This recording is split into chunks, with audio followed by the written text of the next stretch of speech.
Wiktor Grzegorzek. Wizerunek autyzmu w prasie i internecie w latach 2014-2020. Praca licencjacka. Wstęp. Coraz częściej słyszy się o tak zwanym spektrum autyzmu. U coraz większej ilości osób diagnozuje się autyzm. Światowa Organizacja Zdrowia mówi nawet, że w roku 2012 na jedno dziecko autystyczne przypadało 160 dzieci nieautystycznych. W Stanach Zjednoczonych u dzieci w wieku 8 lat jedno dziecko autystyczne przypada na 54 nieautystyczne. Nic więc dziwnego, że coraz częściej ten temat jest i będzie poruszany przez prasę i internet. Jednak należy zadać pytania, jakowo spektrum jest w nich prezentowane. Czy prasa i internet budują pozytywny, czy może raczej negatywny wizerunek osób autystycznych? A może media powielają stereotypy na temat autyzmu, zarówno pozytywne, jak i negatywne, które już dawno utwierdziły się w świadomości wielu ludzi, a są sprzeczne z obecnym stanem wiedzy? Czy osoby autystyczne też budują swój wizerunek za pomocą mediów i w jaki sposób? Na te pytania podjęto próbę odpowiedzi w niniejszej pracy. Głównym celem pracy jest pokazanie, w jaki sposób prasa i internet w ostatnich latach, od roku 2014 do roku 2020, przedstawiały autyzm. Motywacją do podjęcia tego tematu pracy licencjackiej były względy osobiste autora. Autor pracy ma bowiem zdiagnozowany zespół Aspergera, który jest jednostką należącą do tego spektrum. Poza tym temat ten nie jest jeszcze wystarczająco zgłębiony przez grono akademickie.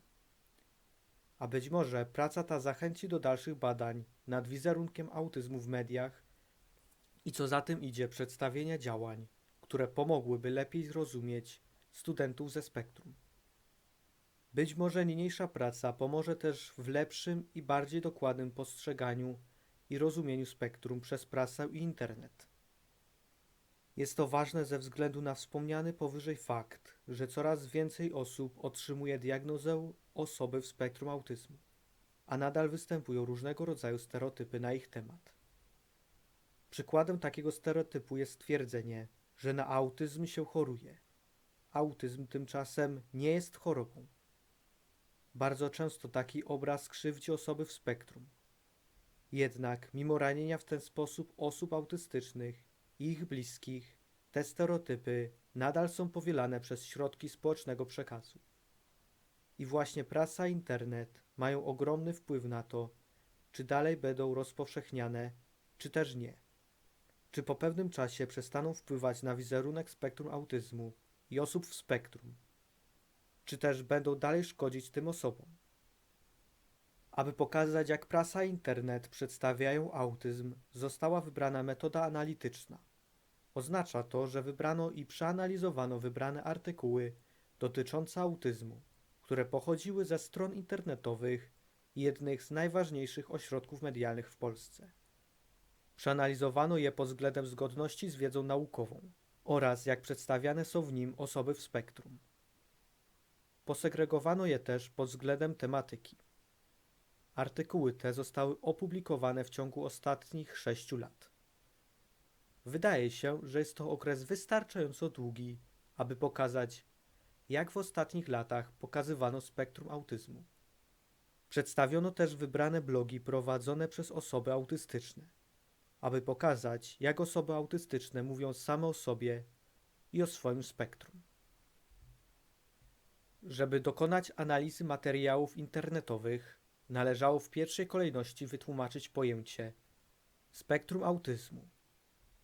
Dokonano tego w pierwszym rozdziale, w którym wykorzystano książki autorstwa dr Joanny Ławickiej i profesor Templu Grandin, w tym jedna napisana we współpracy z Richardem Pankiem. Warto dodać, że niewielu autorów decyduje się na prowadzenie badań na temat autyzmu. Dlatego podejmowanie tej kwestii w pracach dyplomowych jest szczególnie ważne.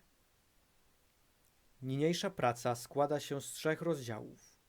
W rozdziale pierwszym opisano, czym jest autyzm oraz jakie są jasne i ciemne strony życia w tym spektrum. W pierwszym podrozdziale tego rozdziału scharakteryzowano autyzm oraz opisano historię jego diagnostyki. W kolejnych dwóch podrozdziałach przedstawiono kolejno problemy i mocne strony życia w spektrum autyzmu. W drugim rozdziale opisane zostały prasa i internet. W pierwszym podrozdziale napisano, czym jest prasa i internet. W drugim podrozdziale została przedstawiona pokrótce prawdomówność mediów, a w trzecim, jak te media mogą kształtować wizerunek. W trzecim rozdziale została przedstawiona analiza artykułów i działalności osób autystycznych w internecie. W pierwszych dwóch podrozdziałach zanalizowano po kolei, jak polskie media w świetle pozytywnym starają się pokazać spektrum, a następnie w świetle negatywnym. W ostatnim podrozdziale opisano działalność osób autystycznych w internecie. W zakończeniu natomiast wyciągnięto wnioski z powyższej analizy. Media często powielają wyżej wspomniane stereotypy. Może to wynikać z pośpiechu albo małej i nierozwijanej wiedzy na ten temat. Możliwe też, że z chęci stworzenia sensacyjnego artykułu, który lepiej się sprzeda. Motywacje są różne. Ważne jest natomiast budowanie świadomości na temat autyzmu i o tym traktuje niniejsze studium.